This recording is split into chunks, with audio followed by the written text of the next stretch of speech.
everyone, welcome.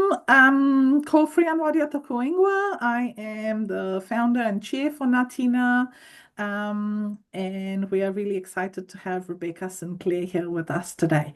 I'll get us going with the karakia and then introduce Rebecca to you. So karakia te matanga. Manakitia teine hui, manakitia teine ropu, manakitia teine whanau, tainoa ki teine kaupapa. Arahina nā korero, arahina nā patai, arahina nā ture nei, kia puta ai te maramatanga. Amine. Righty. So welcome, Rebecca. Rebecca is the co-founder of the Pākehā Project and an Honorary Research Fellow at Toi Rauwhārangi College of Creative Arts at Massey University in Wellington. With over 27 years experience in creative education, her research focuses on the intersection of decolonisation, creativity, and complexity. Her creative practices infuse creativity and care into all aspects of life, and she likes nothing better than getting underneath the surface of things and asking beautiful questions that open up new possibilities. And it's always such a delight to just speak with you, Rebecca, go down all these rabbit holes when we're chatting.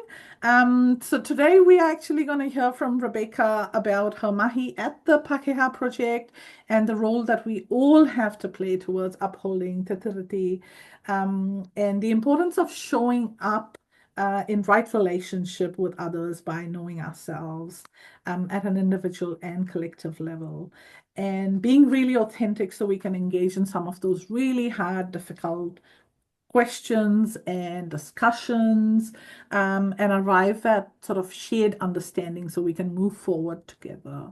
A lot of the work that you do within the Pākehā Project, Rebecca, to me resonates and sort of relates really well with the trauma-informed principle of collaboration, mutuality, and really how do we collaborate with people, especially, I like to think, how do you work with the unwilling, and how do you sort of move forward so that you can actually achieve something together.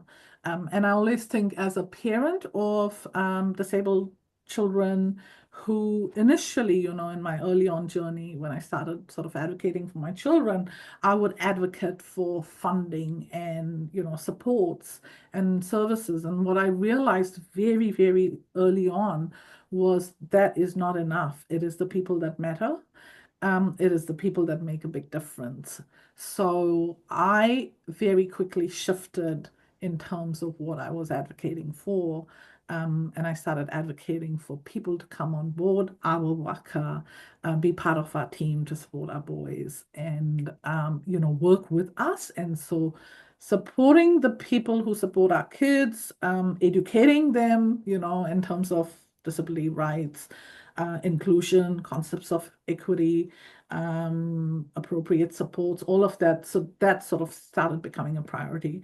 And I love how the work you're doing in the Pākehā Project actually really, again, talks about how do we improve our own understanding of ourselves, how we show up, how we help others to sort of come to that understanding as well, so we can work together and move ahead.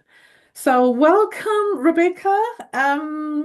Now I have done a little introduction about yourself, but please, we would love to hear from you a little about yourself, and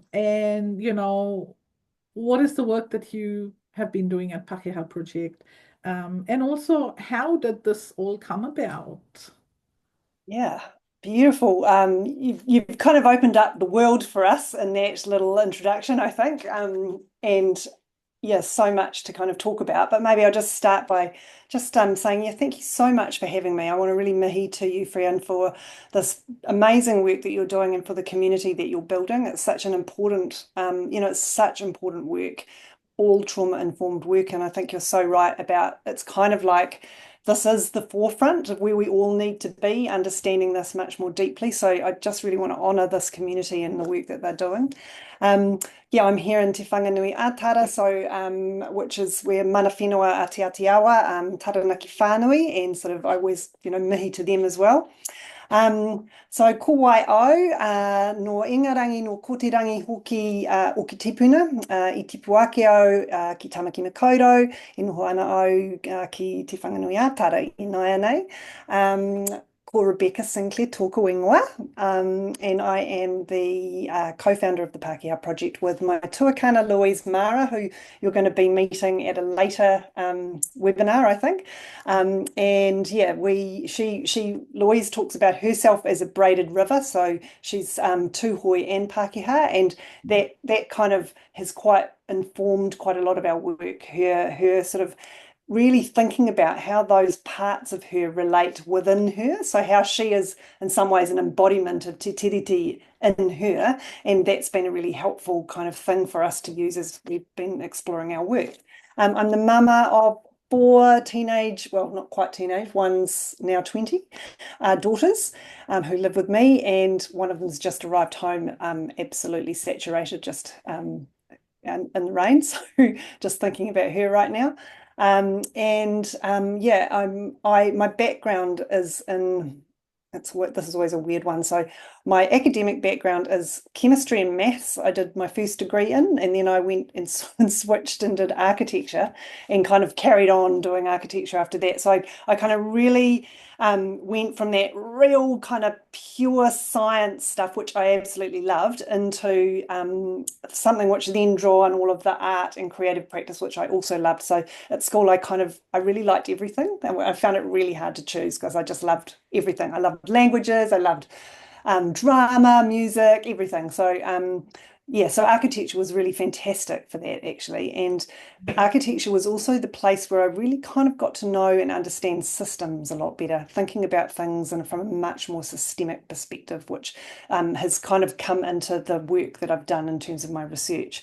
I've worked at Massey University, as I said, for 27 years. I'm not employed by Massey anymore, but I work as an Honorary Research Fellow there. And up till 2 years ago, I was the Deputy Pro-Vice Chancellor of the College of Creative Arts, Toi Rauwhārangi. So I was in kind of senior leadership roles and looking after all of our academic programs and things. So that's kind of where I got to in that role. And in that's kind of where the Pākehā Project journey started for me, probably back in about 2010, when we were doing some really significant curriculum redevelopment, and we decided that we really needed to do something different in relation to how we were dealing with mātauranga Māori and Te Ao Māori, full stop. And so we undertook this massive curriculum transformation that we underpinned our whole curriculum with a framework, a Māori framework that came from the pōheri that our Māori staff had kind of developed. And I was having to kind of lead our staff through that. And that's really where I had to start doing some frickin' major learning myself, because there was so much. I went into it in quite a naive way, and then of course discovered all of the things I didn't know, and all of the things that that I'd kind of assumed. I was really lucky in that I was really mentored by a number of our Māori staff at Massey University, and so they took me on a very steep learning curve. I had to do lots of wānanga. I had to kind of show that I understood what I was talking about. And then I had to really kind of help our staff, most of whom were Pākehā, actually get to grips with this thing that they were now having to kind of engage with. And that was a long process. So, we started out, we did workshops, we did all sorts of things like that. But actually, in the end, what really made the difference was us really engaging with kind of culture at the level of thinking about manaakitanga. What does that actually mean in our college?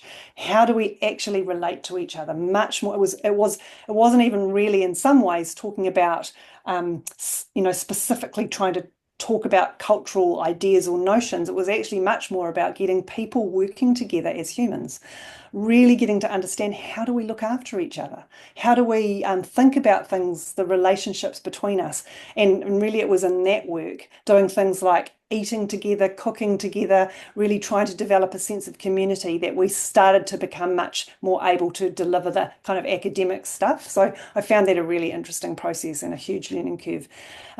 I did the Leadership New Zealand program, the New Zealand Leadership Program, and in 2016, and Louise Mara was the program director, so that's where I met her. And we knew that we were going to do something together afterwards. We sort of just knew, and we kept kind of coming back together and seeing each other over the years. And finally, in I think 2020, end of 2020, she was in Wellington, and she'd just been having a conversation with Carlo Mila, who is an amazing poet. I don't know if any of you know Carlo, but she's extraordinary. And she ran a leadership program called the Mana Moana program, where she took Pacific leaders and she really kind of brought together a whole lot of ancestral intelligence, ancestral wisdom, and kind of got them back into that space of engaging with that to be able to take into their leadership. And what would happen, she said, is that they'd really come through. They kind of, grew and became really confident in that sort of ancestral knowledge and things. And then they'd go back into their organizations and be squashed. And Carlo kind of came to us exasperatedly and said, "Oh my God, Pākehā leaders have just got to do their own work." And Louise and I went, "Oh yeah, that's the thing we need to do." So that was the kind of beginning of the Pākehā Project, and we really liked Mahi Te Carlo on that. So she's definitely a sort of foundational to the whakapapa of the Pākehā Project, and she still comes in fact, and she comes and does a whole section around the doctrine of discovery for the leadership program, and she's kind of one of our wise guides. So it's lovely to have her kind of contributing to what we do as well. So the Pākehā Project is so as I said, it's a leadership program. We do other things as well. So we do organizational workshops and things, but our flagship thing, which is really where we get to do the deep work, and I'm sure all of you will understand, that here. So we take people through a journey. It spans 6 months. It consists of some residential retreats, as well as some online things, but mainly we like to do things in person. So we do 4 residential retreats. We do online days in between, and we do one-on-one coaching with each of the people that are in that program. And it's really a journey of kind of coming to grips with who they are. So it's exactly what Frian was saying before about, how do we get to know ourselves as Pākehā? So who are we? Because how on earth can you kind of move into relationship with anyone if you don't know who you are? And what we mean by that is not just ourselves as individuals, but ourselves as kind of cultural beings as well. So really trying to understand what our worldview is. So understanding that kind of Orthodox Western worldview is a big part of that, and then understanding how that plays out in us, because so many of us don't even know what that is. We don't see it. We just think it's just normal to operate the way we do, to think the way we do, all of those things. So we try to make that really explicit for people, and then really get them to do lots of reflective work about, well, how does this Western worldview play out in them? And that's a really interesting thing. So we get people to sort of get to grips with their own superiority, and I quite like doing that, because and of course in doing that we have to do that work too, as I'm sure all of you will know. Whenever you engage in any of this work, you've got to do it too. So we really do a lot of shadow work, and we model that with people within the Pākehā Project. And then we also get them to connect to their own sort of ancestry. So again, thinking about the ways that, rather than, whenever we enter into, when we enter into sort of cultural education, the thing immediately to do is to go, I've got to learn about other cultures, when actually what you've got to do is you've got to learn about your own culture, and in all of the ways. And so what we do is we really help people come back into their own ancestral wisdom. So connecting, doing some ancestral healing work themselves. So finding out about their own whakapapa. And that may be in the form of, working out their family tree, but it also might be just actually in the form of connecting with relatives and starting to hear about the stories and, that kind of form. In that, that's even some literal healing is kind of going on at the same time. But the other part of that is we kind of get people to really explore their own cultural strands in that. So, we've had people just really exploring their Celtic heritage. We've had at various times, we had an amazing woman a couple of years ago that was Romani, and she started to really explore that heritage. So that's fundamental to this as well, to kind of really get to grips with who you are culturally. And yeah, we do a lot of work on relationality. So I was just thinking about what you were saying before about that collaboration and mutuality being a big part of this. So really getting people to understand how they are in relationship with others, talking about what does that look like, understanding sort of entanglements. And all of this is done within a kind of a trauma-informed paradigm. Louise is, that's her background. So Louise is a trauma therapist and has done lots of work in intergenerational and collective trauma. And so that collective trauma, intergenerational trauma, really, really informs what we do. And that's been really profound for people, I think, just deeply understanding that. And then the other aspect of that, I'll leave it there, is a sort of a really key thing for us is that we are our systems. That's absolutely fundamental for us. So it's not that we work on systems, it's that we work as systems. So, I always use this kind of saying, which is that we are the traffic. And it's that thing like when you're sitting in a line of traffic, cursing the goddamn traffic about how annoying it is that there's so much traffic around. And then you've got to remember that, of course, you're in your car and you are the traffic. And that's kind of how we think about systems as well. So it's like we are our systems. We're participating in them. We act as them. And that's our kind of fundamental theory of change, I guess, is that we change our systems by through our own being, through being the system changing. So so that kind of gives I think a good overview maybe of what we do to start with, but I'll leave it there and Look, open up it's conversation. amazing, Rebecca. The ancestral work that you talked about. Um, So I've come from India. I moved here in Yeah, 2001. I was never familiar with, Te Ao Maori, the importance of culture, whakapapa, lineage, all of that. And so I sort of couldn't understand why it was so important. I did respect and value that this is, whakapapa lineage is important within Te Ao Maori, and that was fine, but I could not understand why it was so important. And as I've started working more on myself, to be very honest, using the neuroscience trauma-informed approaches, over the years, sort of understood a bit more around Te Ao Maori and sort of, the holistic, interdependent sort of, you know, um, kaupapa that lies within Te Ao Maori.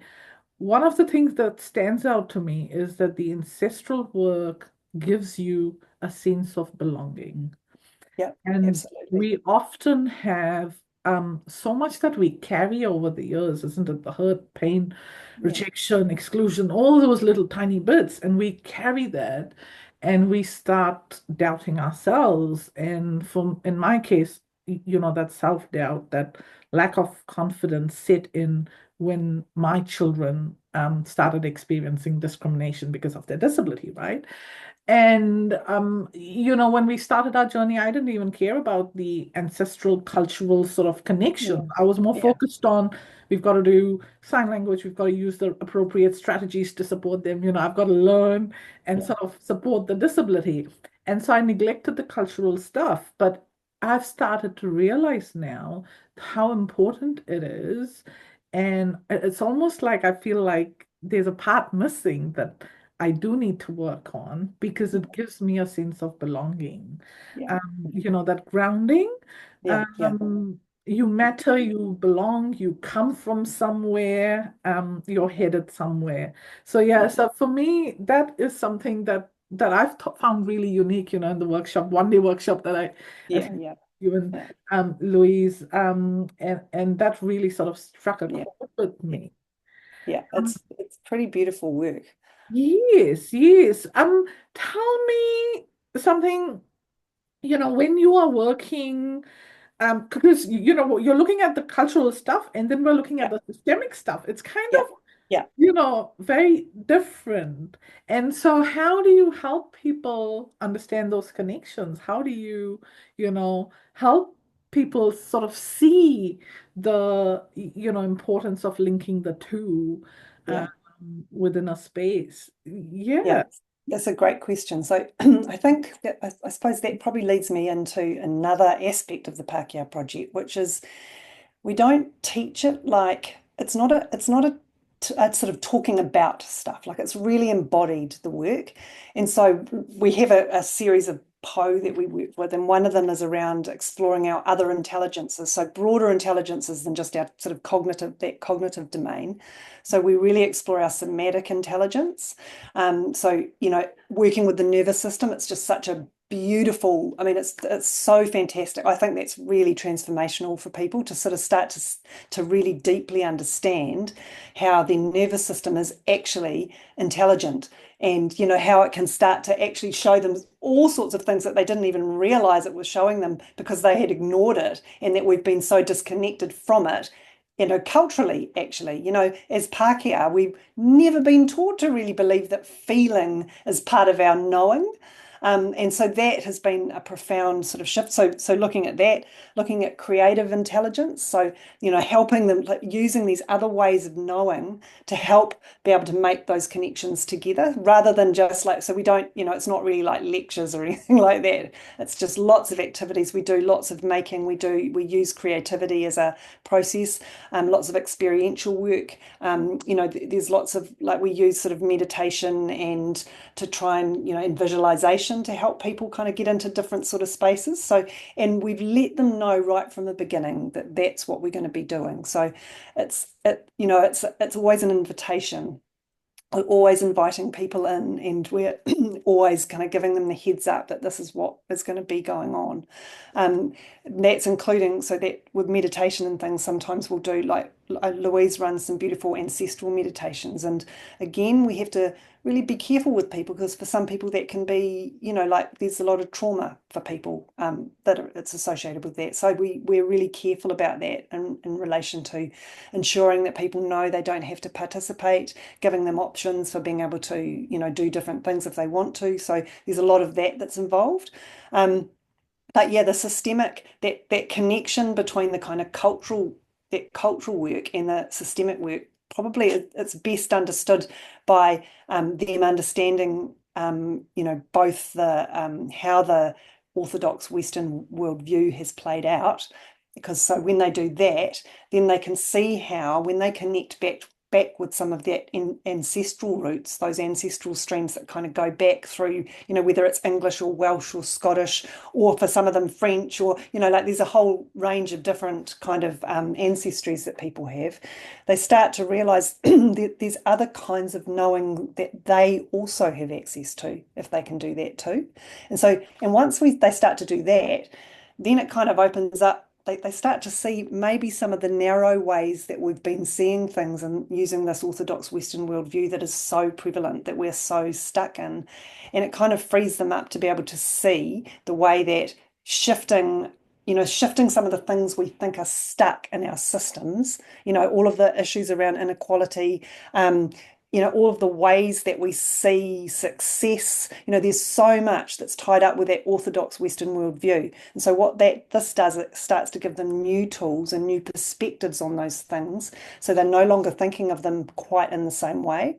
Really trying to help people understand things systemically, and actually thinking about whakapapa helps with that too, because what that does is it reminds people that, and as an individual, you're not just an individual. You're an individual that's got all of these kind of connections back in time, and all of these connections out in space. We really can feel our own interdependence. And once you do that, you start to understand yourself as part of systems.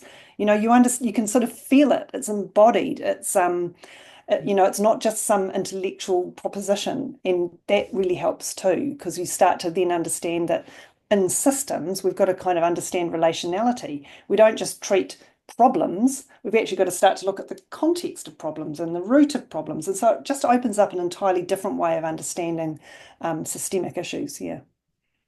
You've put it so fabulously. You've given words to some of the stuff that I've thought about. Because my work in the systemic sort of, I've always been really interested in the systemic change, right? And Yeah. I'm like, we've got to change the systems and we've got Yeah. to work within the systems and work with the systems and make the shifts happen, right? And we've got to do that work. We can't expect somebody else sitting Yeah. out there to do it.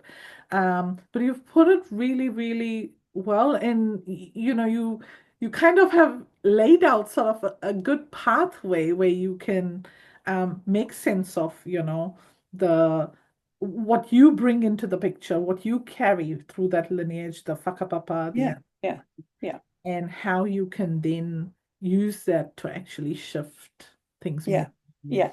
And It's really beautiful. what's really beautiful about that is we do quite a bit of parts work with people as well. So we sort of use things like internal family systems work, Yeah. and we help them start to understand where some of those parts have come from, and that's been really helpful too. So it just, I don't know, it kind of just gives them new tools for understanding themselves.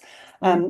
And the other thing I'd say is that that nervous system work has just been so powerful for people to understand activation around, like, as you can imagine, when you're trying to talk to people about systemic racism, Yes. white supremacy, all of those kinds of things, racism of all kinds. And like there's lots of you know, there's lots of quite I'm trying to think about what the right word is, but there's a lot of tension around this stuff and talking about this stuff. And people feel on edge. There's the fragilities there and things. But what understanding the nervous system does is it really helps people not even shame their own fragility. Like we sort of help them understand that actually when you're starting to get close to something, you're something that is your identity, and that you thought was certain, it's no wonder that your nervous system feels like it's under threat and it starts to do, what it does. And we really kind of help people understand that. So that's been really helpful for navigating the difficult conversations, Mhm. because people, we sort of really help people resource so that if we're ever going into a conversation where we think there's going to be stickiness, where we think there might be people kind of piling on or, potentially attacking somebody who's not got it right, that kind of thing, not got it right, in inverted commas, we really resource people before we go into those. So we say what we're doing. So we've kind of developed ways of helping people resource their nervous system so that they can kind of get into a space where they are open enough to being challenged around some of those things. And yeah, and like I said, that one of my favorite my favorite things to say to people is we're not trying to produce superior decolonizers. Like that is not what this is Yes. about. We don't want to use the master's tools to dismantle the master's house. It's like, like it really has got to be, and I sort of think, I imagine this is something that's really in your wheelhouse here, that we know what shame can do. We know what that can do in terms of physiologically, how it can stop us from actually being open to new ideas. So we really, really want people who are working with other Pākehā on this, because the leaders will go back into their organisations and they'll be wanting to sort of like do some culture change work and things with other people in their organisations. So we just try and model and show them that it's all about creating a safe and welcoming environment, and where safety means safety to feel, not safety from feeling. So it's that ability, safety to feel the discomfort together, not safety from, protection from anything.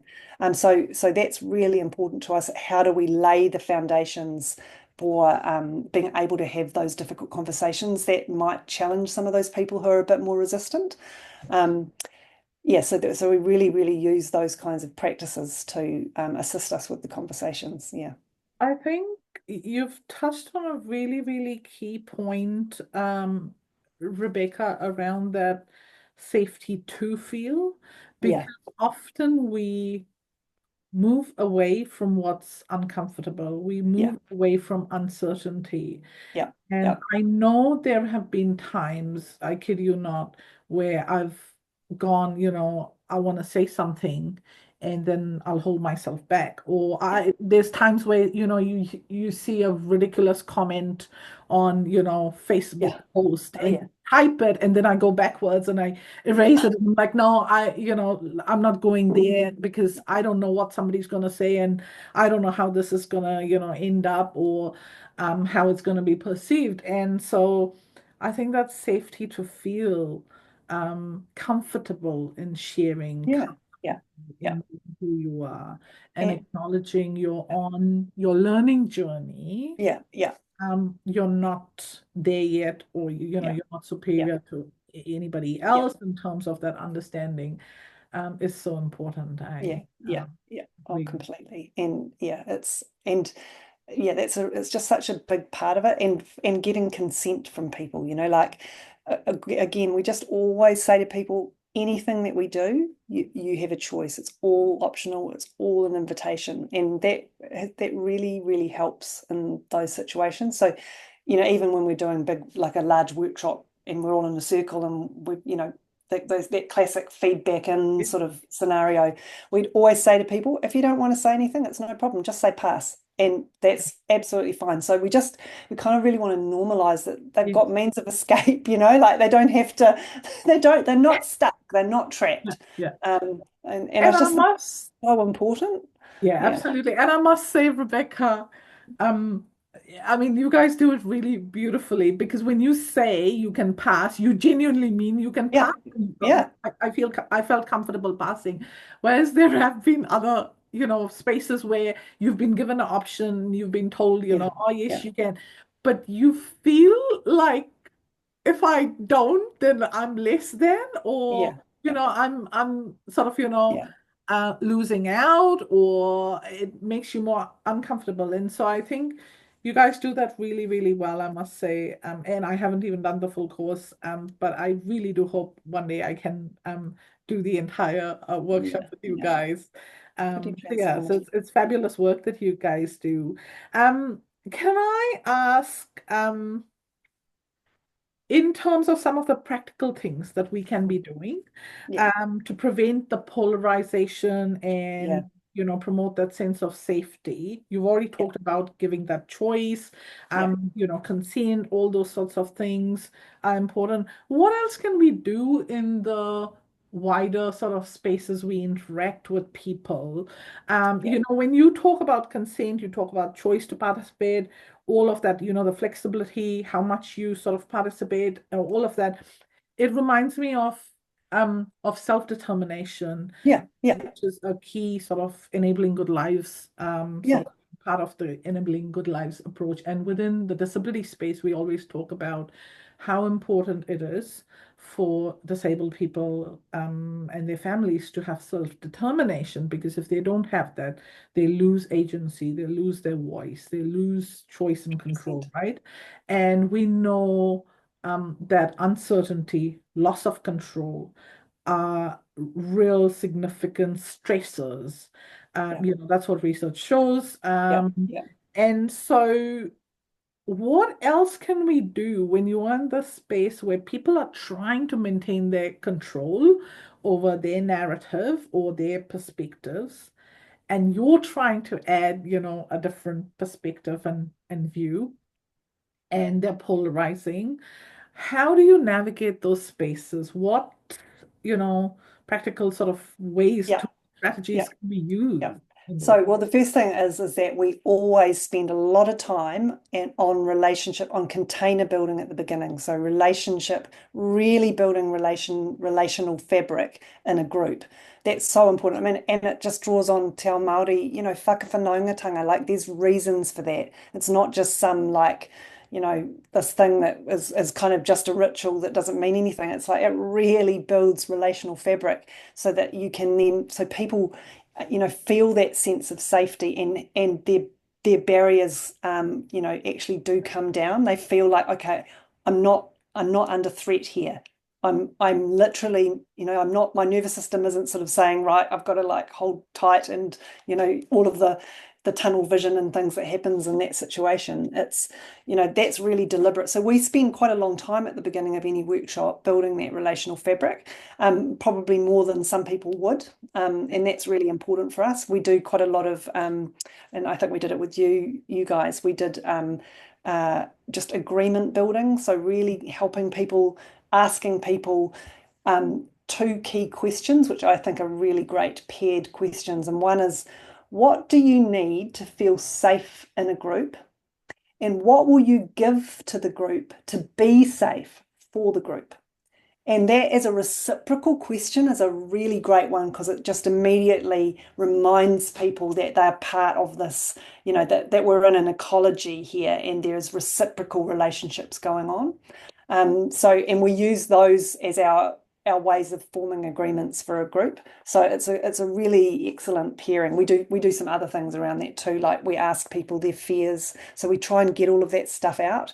What are you afraid of, or what are your fears? What would you love to happen today? We just try and really kind of draw all of those things out early on. And then if I mean, this is going to sound, maybe it sounds weird, but I don't know, but like we literally just believe it's all got to be underpinned by love.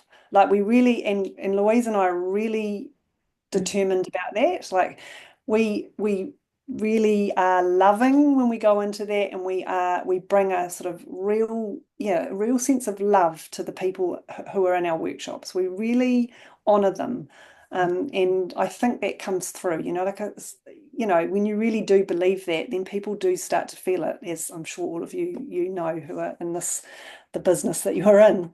And then if things say go pear-shaped, let's say let's say we're in a circle and there's some attack going on, or something, some people are starting to get, what we would do is we'd say something like, hey, let's just notice what's happening right now. Let's just slow down, take a pause.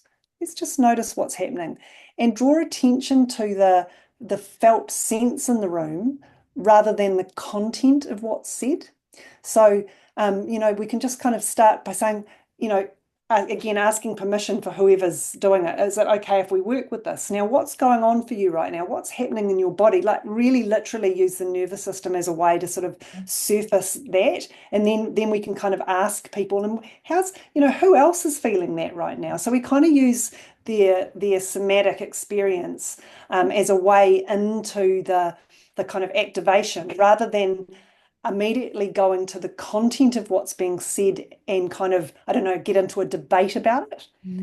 And that's been really helpful to help just bring the temperature down, because then you can kind of get into a clearer conversation about the content once we've kind of all established that actually everyone's been feeling a bit uptight. And when people are noticing that about themselves, then everything kind of comes back down, and we can just take a pause, take a breath. Everyone's established that actually that made me feel, I started to feel a sense of fear or whatever it was.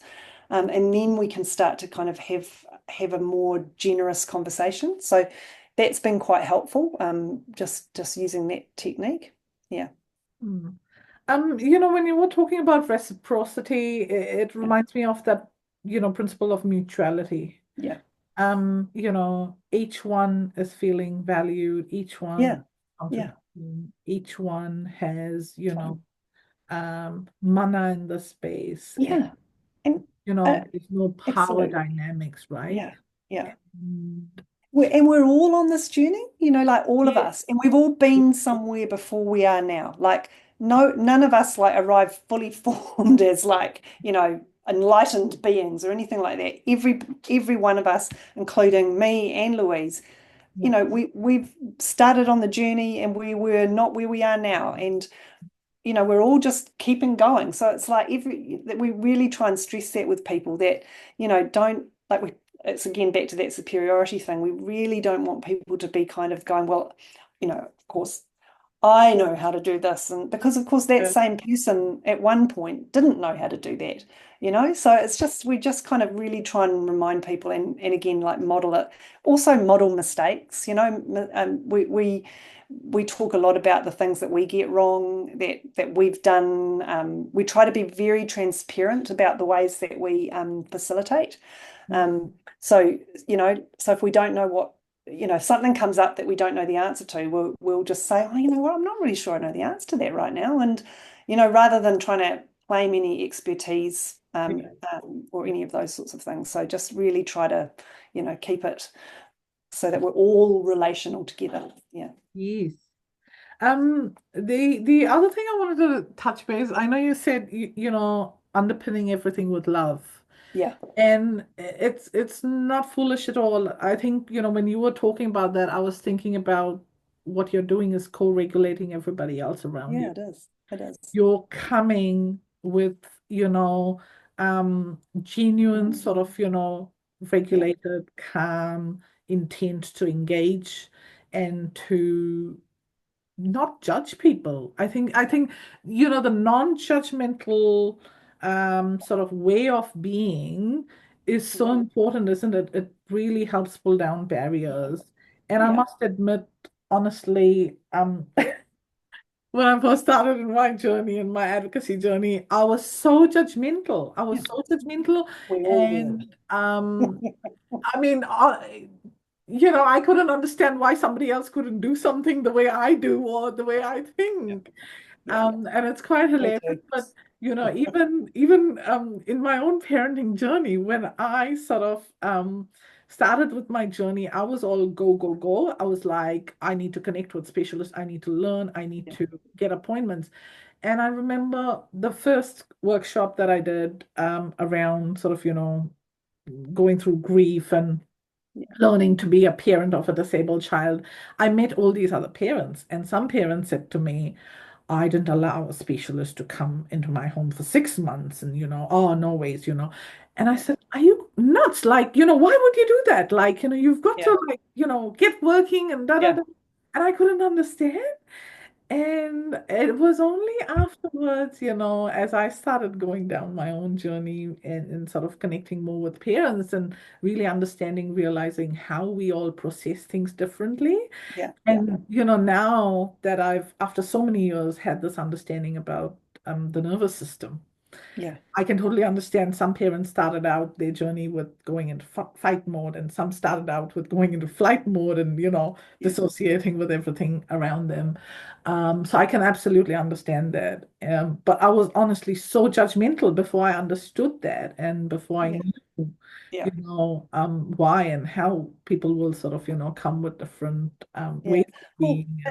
it's no surprises though. Like, so I think this is really interesting what you say about judgment, because almost the number one thing that people say to us when we say, because at the beginning we always ask, what do you fear? Yeah. The number one thing people fear is judgment. It is hands down. And whenever I hear that, I just think, oh my God, that's because they are being judged Yeah. all the time. Like our systems, the kind of organizational systems, our education system, like it's just Yeah. judgment, judgment, judgment, judgment. Is Yeah. it any wonder people fear judgment? And consequently, they are also judging. They Yes. themselves probably Yes. always judging as well, because they're steeped Yeah. in this thing about judgment. And it does not surprise me. I mean, I'm fascinated by the fact that our systems are so about ranking everybody by their, worth, Yeah. and everybody feeling, oh my God, I've just got to keep. I'm supposed to be better. I need to optimize myself. Blah blah blah blah. That all of that is baked into our systems. That is part of Western orthodoxy, to be honest. So it's a really interesting one to explore. And then the other thing I was just going to say to you was about is that you cannot force anybody to change their mind. And Yes. so that's the other thing. You cannot force anyone to change their mind. People can only change their mind if they want to change their mind. So all we're doing is we're just inviting them along, in a journey, and it is so up to them. We do not expect. I don't come into anything ever thinking that I'm here to Yeah. change somebody's mind, and you can't change how people feel, and you can't, like, none of that. Yeah. You can't. I always think it's hilarious. It's not like you can go inside someone and, like, force them to well change their mind. Yeah. Yeah. You just can't. So it's super important to, and I feel like a lot of our education around this stuff has felt like it's been trying to force people to change their mind, and people resist. I mean, I don't know about any of you, but when people start to push me, I just resist. I just immediately resist, and so I might on the surface appear to be Yeah, agreeing, but yeah, underneath I'm just going, yeah, I'm not going to do that. yeah, yeah. Sure, I'll do it. you know Absolutely. Yeah, the bit around being judged, feeling like you're yeah, being judged yeah, constantly. It's really interesting. Um, it's not just that you are externally being judged. I think we become so harsh with ourselves and yeah, oh yeah, analyze that judgment as well. yep, yep, And I uh, think that plays a huge part as well, doesn't it? Because there are yeah, times when people around you are welcoming genuinely, are genuinely sort of non-judgmental, and you still judge yourself yeah, harshly. yeah, yeah, And yeah, and I think that's something that I've had to learn to be kinder to myself. Some of the concepts, like you say, the Western Orthodox sort of, worldview and concepts. And I think some of the concepts like integrity, yeah, I always used to feel integrity was performing at a certain level, your yeah, 100% every single time, giving your best no matter what. yeah, And, to the point where you burn out yeah, and you still keep going because this is what integrity means. And my concept of integrity changed some years ago, where I realized I just can't keep going on, yeah, I yeah, can't yeah, keep sort of doing yeah, this that, forever. And so, being kind to yourself, knowing, you're doing your 100%. best in the Yeah, given moment with the self, yeah, circumstances you have, is so self-compassion's important. so important. Um, I call that inner voice my inner colonizer. So I've found that really interesting. So because and I don't know, you may also want to call it your inner patriarch, because that's my other one. But it Interesting. is because it's that voice is effectively the societal voice that's telling you, it's not actually your voice. It's Yeah, all of the things that you've learned. yeah. And so I've taken to call my superego my inner colonizer, and it's been quite helpful. Yeah, very interesting. I love that. The way you've put it. The other thing is, self-compassion, I think, is also sometimes when you're in these difficult situations, when you're engaging in these, difficult um, spaces, I think Yeah, it's also allowing yourself to step away yeah, yeah, and not having, like you say, trying hard to change somebody's, mind. And I've had to learn that the hard way, because as a mother, I just felt like I had to change the world for my yeah, children, yeah, make it a yeah, better place. yeah, And I realized I was going to burn out yeah, very soon if I kept, at it. And so I've shifted the way I work now, and the way I think I work now is more about influencing people, yeah, yeah, by sharing, by creating safe spaces to have yeah, yeah, conversations and learn and grow together, yeah, and sort of collaborate. And I think breaking down the power dynamics, that's yeah, the other thing. How do you hold your own space when you are feeling like you're little, or your voice doesn't matter? Um, yeah, how do you do that? yeah, And I yeah, think for that to happen, I'm just putting together the stuff that you've talked about, that the ancestral connection, the sense yeah, of yeah. belonging, That's the part of the knowing who resourcing. you Yeah, are, yeah, what yeah, strengths you bring to yeah, the table is so important, yeah. because without that, you can't hold your ground and you No, so cannot yeah, shift the power dynamic and bring yeah, yourself up. And I think the important thing about power dynamics is I've learned it's not about putting somebody else down. Sometimes it's just about lifting your own self up yeah, and doing that in a way where you are still, respectful, valuing the other person, or allowing the other person to have their perspective. yeah, 100%. Yeah, it's very Louise always says we don't want trauma to lead the show. So Yeah, any kind of reactivity that's come, anything that we try and do that's kind of in that trauma energy, that sort of high, that kind of energy, yeah, that's never going to actually be very successful. So I think what you were saying about the ancestral, like resourcing, kind of coming back into a space, it's kind of leading change from the flow of life, not from this sort of, these awful trauma structures of trying so hard, like forcing and trying. We really, we do a lot of work with everybody on just trying to take the pressure off themselves, like really, really come back, just take a little bit more pressure. Can you ease things off a little bit for yourself? So there's a lot of that. And then I was just going to say, one of my experiences of that power dynamic has been we've received quite a bit of hate mail through our website. So I get quite a lot of, you can just imagine right-wing people telling me how terrible I am. And the first time that happened, I was really like I could just feel my whole body just, the fear. Oh my goodness. I lost all the strength in my arms, my heartbeat was racing, racing, racing. And then all of the stories like, oh my God, I shouldn't be doing this work. I just need to get away. It was like all of that just came to the fore.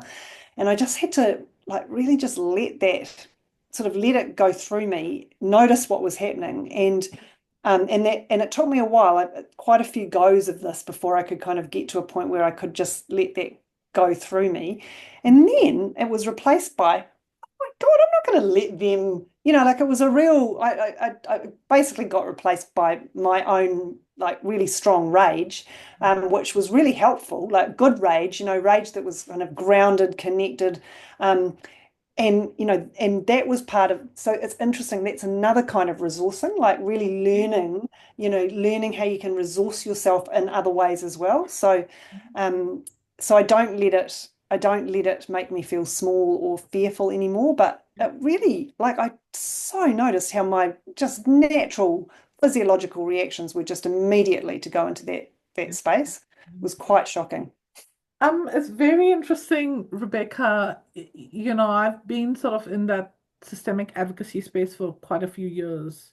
And when I look back and when I first started, and exactly what you're saying, my nervous system state, Yeah, where when somebody said something that I did not agree with, or that sort of, was really opposing to what yeah, yeah, worldview I held, I felt personally attacked. yeah, I would I would literally feel like I was crumpling into a little, you yeah, know, ball, a little shell.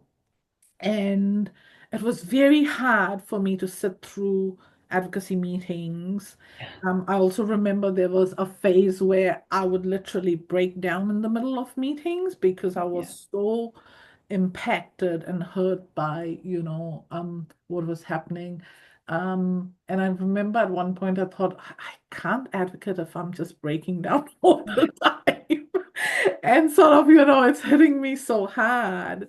But I love that word you're talking about resourcing, and in my head it comes to, once I started the journey of healing, of better understanding yeah, myself, better understanding my nervous system, better understanding how I can move out of the different states and yeah, yeah, use different somatic approaches yeah, to yeah, sort of shift the state I am in. Um, I've been able to handle, that much better. And also the judgment, when somebody yeah, says something or yeah, judges you, it doesn't affect me yeah, as much yeah, as it would in the past. And I can handle it, and I can sort of, still stay sort of grounded yeah, and carry on sort of, but also I think it's so important, isn't it, what you're talking about, sitting with it and feeling with it yeah, for a bit and yeah, yeah, processing it is yeah. important. Really That's the other processing thing. You it, don't want to digesting it. ignore Yeah. and go, actually, I'm not going to let it affect me, No, no, no, no, no. and just ignore it, No. because some way, somehow you're going to hold on to it Yeah, there. yeah. And it's really good to kind of, do that work where you sort of go, oh, then what's sitting underneath this? So you're just sort of trying to work out what's kind of sitting underneath. And I definitely found with the hate stuff, I in the end, I'd come down to the sense of grief. Like it was a grief actually around, isn't this terrible that we've got this place where people are needing to hate on each other like this? Like in the end, it kind of that's where it sort of turned into that. And I found that quite good because it meant that I didn't then, just go into, oh, well, I'll hate them, Yeah, and dehumanizing and all of those things because I don't want to be, we really don't want to be dehumanizing. That's just part of the problem, the polarizing, So just trying to maintain that sense of connection and the humanness, even of the people yes, that are sort of shitting all over us, we're just trying to maintain that. That doesn't mean that we think, that we let it go or anything like that. We can yeah, still be, yeah, but it is about that. abs- So again, part of our work is very much about holding the tensions of everything rather than trying to throw stones at people and yeah, position goodies and baddies, yeah, right or wrong, like all yeah, of that. We're really trying to hold the complexity of it, yeah, understand, like even when you come into a room with people, really remembering that actually, and this is where the ancestral work helps as well, that sort of whakapapa stuff. It's not just you in the room, like it's you and all of your sort of ancestry and all of the experience and all of that, and same for whoever else. So I like to think of it as actually a lot of the time it's our ancestors doing all the talking, because we've inherited all of this stuff and through our genetics and our epigenetics and the ways that we've been raised and all of those things, and so it's quite lovely because it kind of takes things, it stops you from taking things yeah, to heart so much, and you start to realize that, oh, of course, yeah, this person sees me as a Pākehā. So it might be tangata whenua who comes in and they're not, they are, not believing that I've got good intentions or anything like that. And I realize it's not me, like it's not me personally. It's the sort of experience that somebody's had in the past that's coming back. And of course that makes sense. And then I don't kind of have to react to it and think that, oh, I'm terrible or any of those kinds of, those kinds yeah. of reactions. So Absolutely, super absolutely. interesting. Yeah. Oh my gosh, look, it's been so interesting talking with you.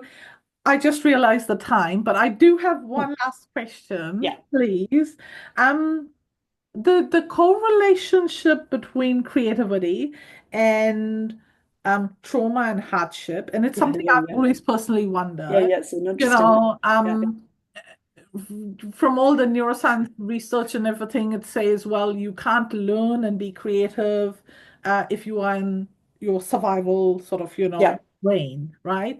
But yet you have so much creativity that comes from pain and hurt Yeah. and Yeah. trauma. Yeah. How does that work? Like, what's the thing between Yeah. them? How does it relate? I think that's such a great question. I mean, I can only, I mean, I'll give you a take on it, but I'm not, Yes, I'm yes, not yes. sort I'm of just any kind of fascinated expert, but by. I'll give you some, Yeah, ideas I've got about it. Um, I think that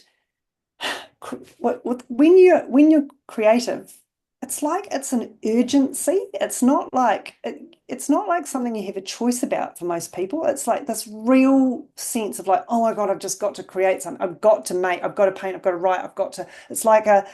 It's a deeply felt kind of urge. And so what I think happens with creativity is it's one of those things that really helps you, it helps with the trauma healing stuff. I mean, like that's what art therapy is about, obviously, and all of those things, yeah, clearly. And yeah, I think that's what's going on. It's this beautiful self-healing process of actually being able to access, because the urge is so strong, yeah, that it does actually. So when people are being creative, they are getting out of that hurt, traumatized phase just through the sheer power of creativity, because it's kind of so urgent.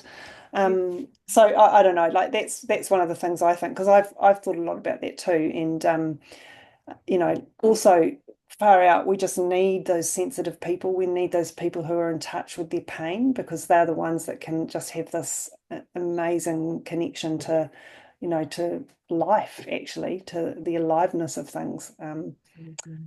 But yeah, I do know that it's like it's a physical urge to create that you cannot hold back. It's that sense. Yeah. Amazing, amazing. Look, thank you so much, Rebecca. Really, really appreciate your time, your insights, and all the work that you do. Um, Before we close, was there anything else you wanted to share about what's next for you? Where are you headed? What are you up to? And also, how can people get in touch with you? Yeah, just Yeah, cool. Well, anything I you can want to always share before we share, close. I can definitely share my contact details if anyone's interested in anything that's, to do with what we do. Um, yeah, we're running our next leadership program starting in July. So we're just in the recruitment phase for that at the moment. So it starts in July and finishes in November. So that's quite exciting. We're doing lots of kind of individual workshops around the motu as well. And just sort of, really, we're just really exploring, we're exploring things like Louise and I are very interested in the idea of human supremacy. So, there's white supremacy and things, but like really exploring human supremacy a bit more and kind of connecting that in with all of this. Because actually, to be honest, human supremacy is one of those things which is part of the Orthodox Western worldview, really, that sense that humans should be in charge of the world. So that's a really interesting thing to explore a lot more of. Um, and lots of those kinds of things. So yeah. Um, Look, thank you. Really, really appreciate it. And I am so grateful for all the work you do, um, and all the insights you've shared with us today. I will share your contact details and a link to the Pākehā Project website. Beautiful. We post the recording, and I'll close us with the karakia for Oh, now. But I hope we stay connected in the yeah, future. Um, yeah, really appreciate everything that amazing work. Oh, yeah. Thank you so much, everybody. It's just been so lovely to get to be here with you. So yeah, thank you very much. Thank you. Kara kia whakamutunga, kia whakairia, te tapu kia watia, ai te ara kia turuki, whakataha ai, kia turuki, whakataha ai. Haumie, hui e, tai kie. Thank you. Right, Wonderful. kia ora everyone. Thank you very much. Thank you. Until our next korero. Kia Beautiful. ora.